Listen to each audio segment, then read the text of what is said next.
Ma'am, can you hear me ma'am? हाँ, अभी आया। नेटवर्क चला गया था मेरा। साधे का। तो मैम वो पेज रिपीट करूँ या? नहीं, स्वार्थानुमान से बोलिए। ओके। नाउ अनुमान को दो इसीलिए मैंने अनुमान वीडियो के ऑफ दो किया। प्रकार होते हैं। ओके, अनुमान के दो प्रकार होते हैं। फर्स्ट है स्वार्थ अनुमान, दूसरा है परार्थ अनुमान। जो अनुमान खुद से होता है उसको कहते हैं स्वार्थ अनुमान। यानी कि मैंने स्वार्थ है। पर्वत को देखा, स्वार्थ है। मैंने धूप देखा। मैं यस मैम। क्या नाम है? स्वार्थ है। स्वार्थ अनुमान बोला मैम। स्वार्था। स्वार्था। स्वार्थानुमान। स्वार्थ स्वार्थ नहीं। स्वार्थ। और अर्थ से। Okay ma'am, sorry ma'am. स्वार्थ अनुमान को मतलब खुद से ज्ञान होता है। मैंने पर धुआं देखा, मैंने डिसाइड किया, कंफर्म कि वहां पर फायर है क्योंकि धुआं है। तो ये अनुमान मैंने खुद से किया। तो ये अनुमान प्रमाण जो मैंने खुद से किया, इसलिए इसको स्वार्थ अनुमान कहते हैं। जो अनुमान मैं अभी ये डिसीजन जो मैंने कंफर्म डिसीजन लिया कि इस माउंटेन पे फायर है, अब मैं जाकर किसी और को बोलती हूँ, या इंदिरा जी को बोलती हूँ कि इंदिरा जी वहां पर उस पर्वत पे आग लगी हुई है। तो वो हो गया परार्थ अनुमान। यानी कि उनको जस्ट एक कंफर्म इंफॉर्मेशन दी, उन्होंने खुद से नहीं देखा। तो वो होता है पार्थ अनुमान। पर के अर्थ के वादिदेव सूरी अनुसार। ने स्वार्थ अनुमान यस यस, कंटिन्यू। और वादिदेव सूरी जी ने स्वार्थ अनुमान के कुछ लक्षण बताए गए हैं। फर्स्ट, यहाँ पर एक लक्षण ये होता है कि यहाँ पर हेतु का प्रत्यक्ष होना जरूरी है। हेतु का मेरे खुद से देखना बहुत जरूरी टू कम टू डिसीशन। और दूसरा है अविनय भावी संबंध, यानी कि compulsorily there is a relationship between them and that relationship exist with some anyone else. तब आप इस स्वार्थानुमान पर आते हो। तो ये दो लक्षण कंपल्सरी होते हैं। कि इसको दो अंग में विभाजित किया गया है। स्वार्थ अनुमान को जैन दर्शनानुसार मुख्य दो अंग बताए गए हैं। एंड वो दो अंग है साध्य और हेतु। सो जो there are two key words, and that is साध्य एंड हेतु to come to a decision. अब वो फर्स्ट साध्य समझते हैं। फर्स्ट साध्य को समझने के लिए ये समझना जरूरी है कि वही चीज साध्य हो सकती है, तो साध्य के कुछ नियम होते हैं समझने के। और वो नियम ये है कि पहला नियम है कि मैं साध्य कर रही हूँ, पहले से साध्य सिद्ध नहीं हुआ। साध्य यानी कि सिद्ध करना। जो पहले से सिद्ध नहीं हुआ उसको सिद्ध करना है। जो पहले से सिद्ध हो चुका उसको वापस सिद्ध करना इज नॉट साध्य। एंड उस पर कोई ऑब्जेक्शन नहीं होगा। कि अगर मैंने बोला कि यहाँ पर फायर है, फायर इज वेरी हॉट, तो किसी को ऑब्जेक्शन नहीं है, obviously fire is hot and no one can deny that. तो ऑब्जेक्शन वाला ये होना चाहिए। ये और एक नियम हुआ। थर्ड चीज जो नियम है वो है कि पहले मुझे उस पर विश्वास होगा तो मैं दूसरों को प्रूव करूंगी।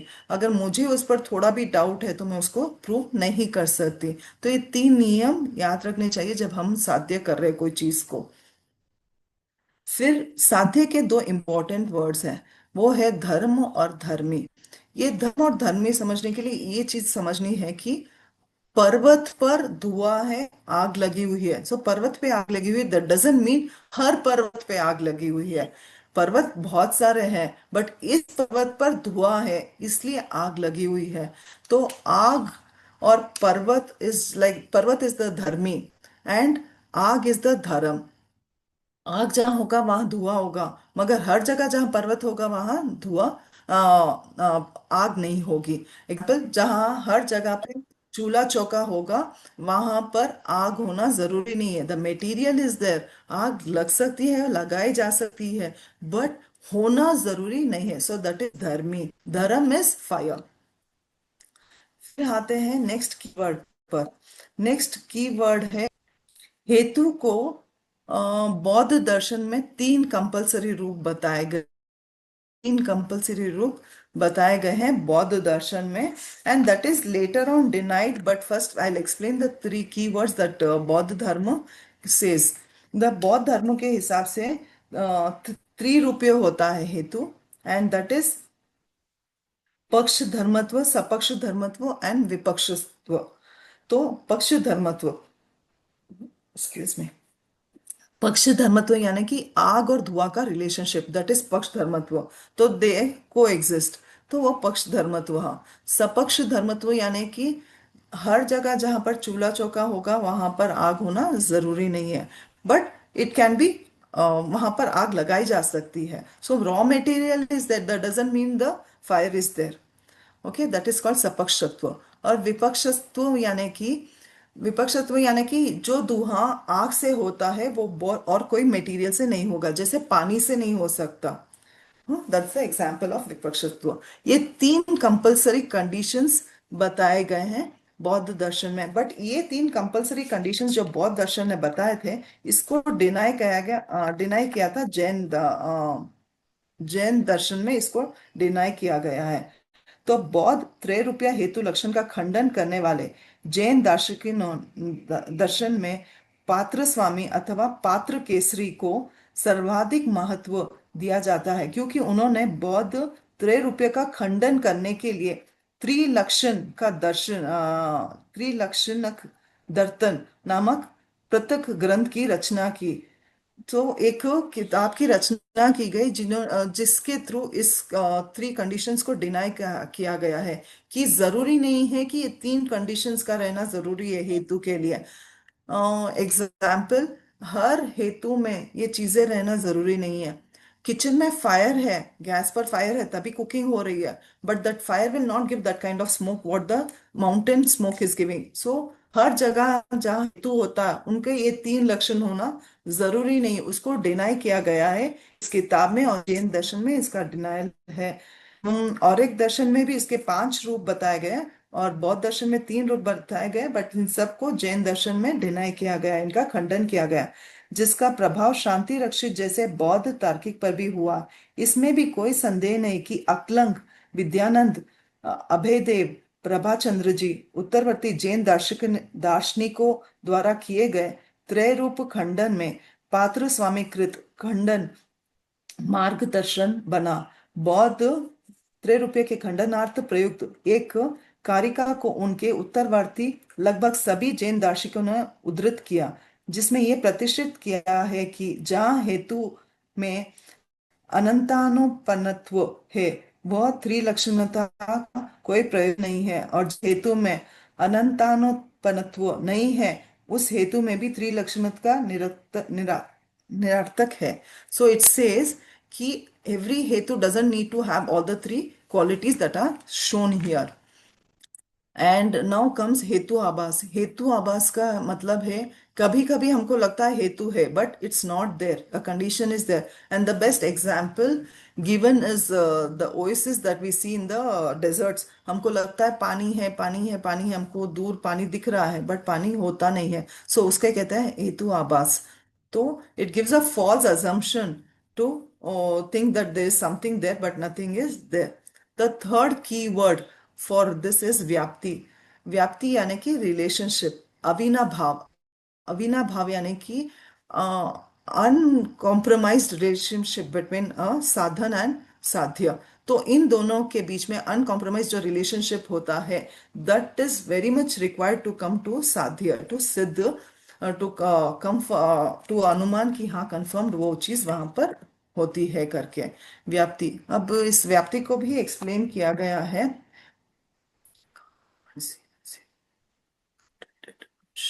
Sorry sorry sorry sorry.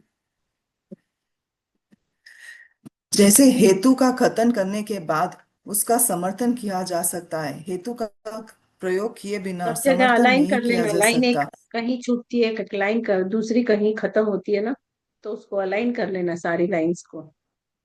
हाँ और जो मैम, भी ठीक है रेड मैम। फॉन्ट में लिखा है वो सारा रेड हाँ फॉन्ट से मैम, हटा कर लो। देना, दूसरा कोई कलर यूज करना, रेड मत यूज करना फॉन्ट में।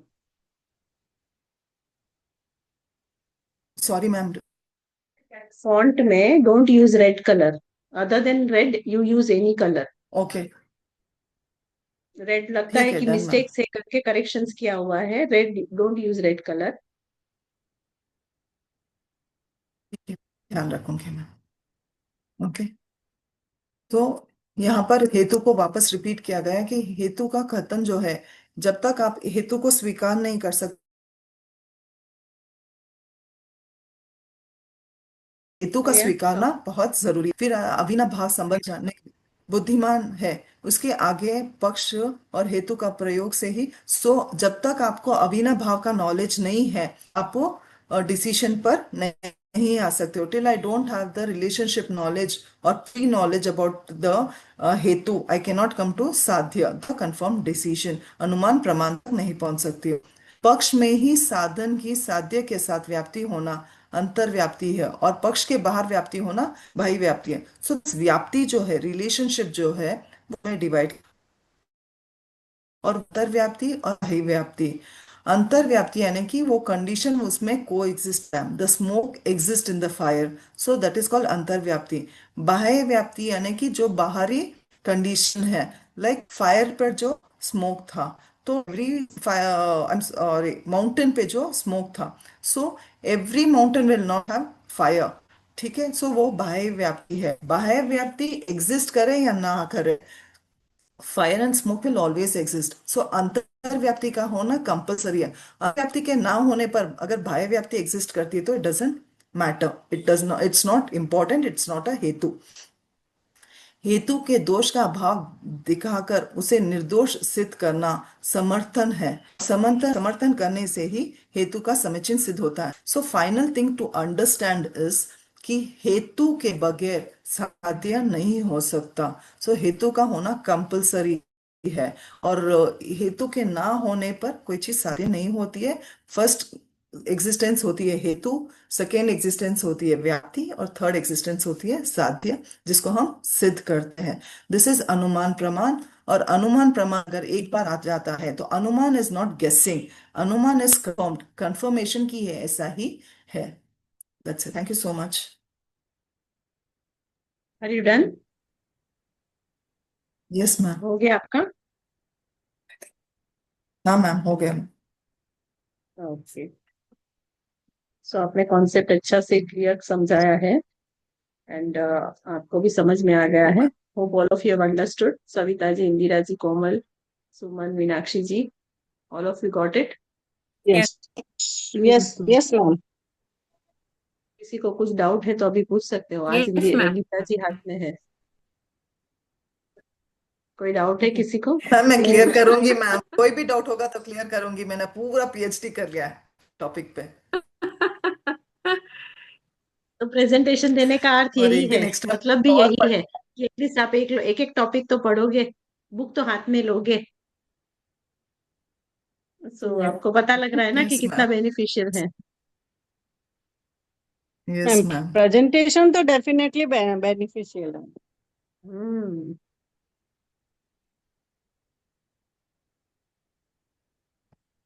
अभी क्वेश्चन, किसी को कुछ डाउट है तो कॉन्फिडेंस भी आ कैन आई स्टॉप? जाता है। फिर मैं क्वेश्चन पूछ सकती हूँ। एनीबडी? नहीं पूछना है किसी को?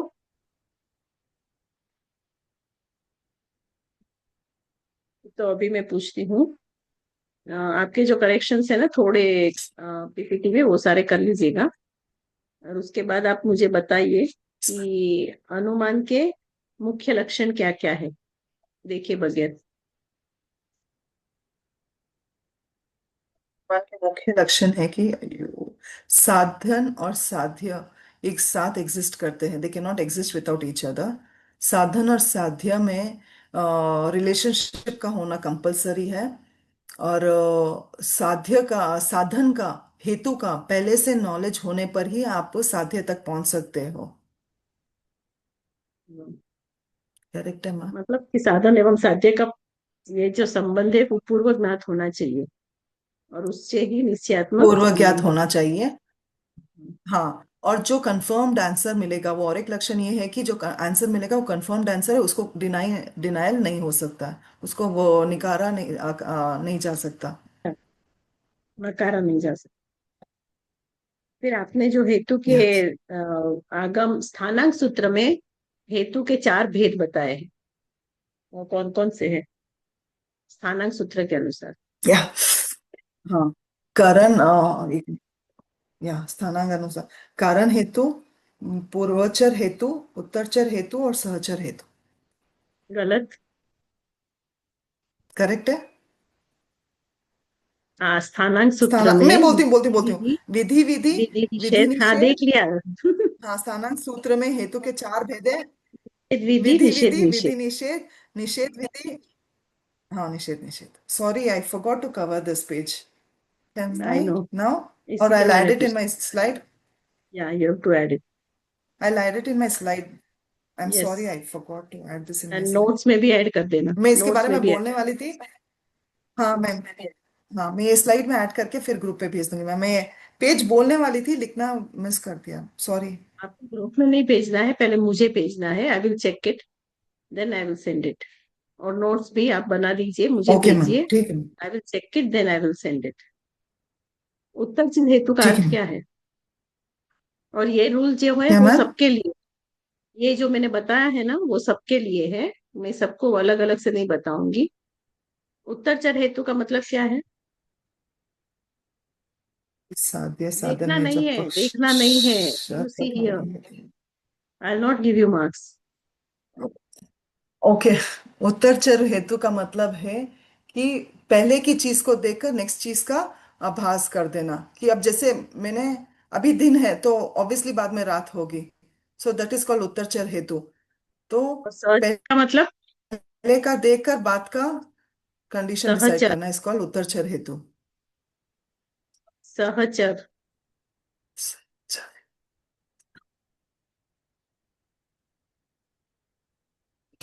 पूर्वचर हो गया, उत्तरचर है, देन सहचर।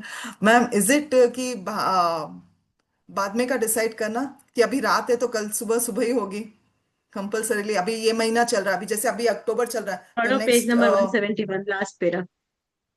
पेज नंबर 171, लास्ट पेरा। सहचर का जब सहभाव हो तथा किसी एक या दूसरे का अनुमान किया जा सकता है तो सहचर हेतु है। तराजू का एक पलड़ा नीचे हो तो दूसरा पलड़ा ऑब्वियसली ऊपर होगा। तो देख, हाँ, एक नीचे है तो एक ऊपर होगा। ये गलत है तो वो सही होगा, वो सही है तो ये गलत दोनों एक साथ में ही होगा। एक होगा ये तो इमीडिएटली कुछ that's next has to happen, it will happen together. चीजें साथ विल नॉट हैपन में। उत्तर या पूर्व हाँ में कुछ नहीं होगा। पूर्वचर है तो उत्तरचर नहीं होगा, दोनों साथ में ही होगा। Immediately will happen together, that is उत्तरचर। ठीक है, तो वो ऐड भी करना है आपको, ये भी समझना है। M I audible? मैम, ये हेतु ऐड करूंगी पेज। यस मैम, हाँ, यू ऑडिबल नाउ। मैं ये पेज, सॉरी, मिस हो गया मेरे हाथ से। आप अगर बोलो तो व्या, अभी एक्सप्लेन कर देती हूँ चार टाइप्स, नहीं व्याप्ति तो के ये कौन सिर्फ से ऐड दो कर लूंगी। प्रकार है? व्याप्ति के दो प्रकार क्या है? व्याप्ति के दो प्रकार। हेलो? अंतर्व्याप्ति, बाह्य व्याप्ति। रिपीटेड, तो वो आंसर रिपीटेड। दे रहा है मैम। बाह्य व्याप्ति और अंतर व्याप्ति। मैम आपको आवाज नहीं मेरी। हाँ, अंतर्व्याप्ति और बाह्य व्याप्ति। पढ़ो, नाम क्या है? अंतर है, पेज नंबर 184। अंतर्व्याप्ति और बाह्य व्याप्ति मैम। मैम आपको, अंतर मैम नहीं मैंने है, आंसर बोला मैम। अरे एक बार पेज अंतर नहीं नंबर है। 184 पढ़ो गीता जी।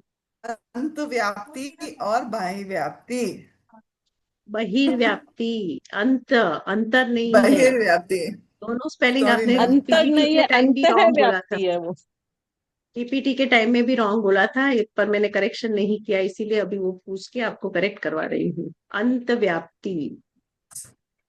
अंतव्याप्ति और बाह्य व्याप्ति। बाह्य, बहिर्व्याप्ति।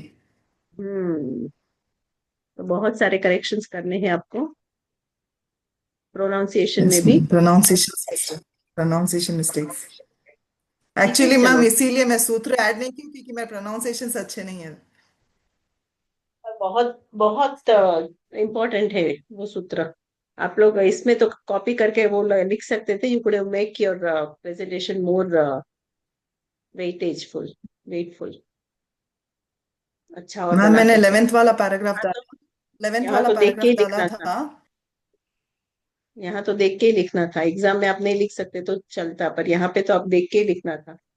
तो आप लिख के वापस थोड़ा मैम थोड़े सूत्र डाल दो जो मैंने स्टार्टिंग में पूछे, फिर भेज देना मुझे। ठीक है, ठीक है, डन। चलो। Yes ma'am. सबको tomorrow will not have class, tomorrow thank will you not ma'am, have thank you class. So much. Now next week we'll meet,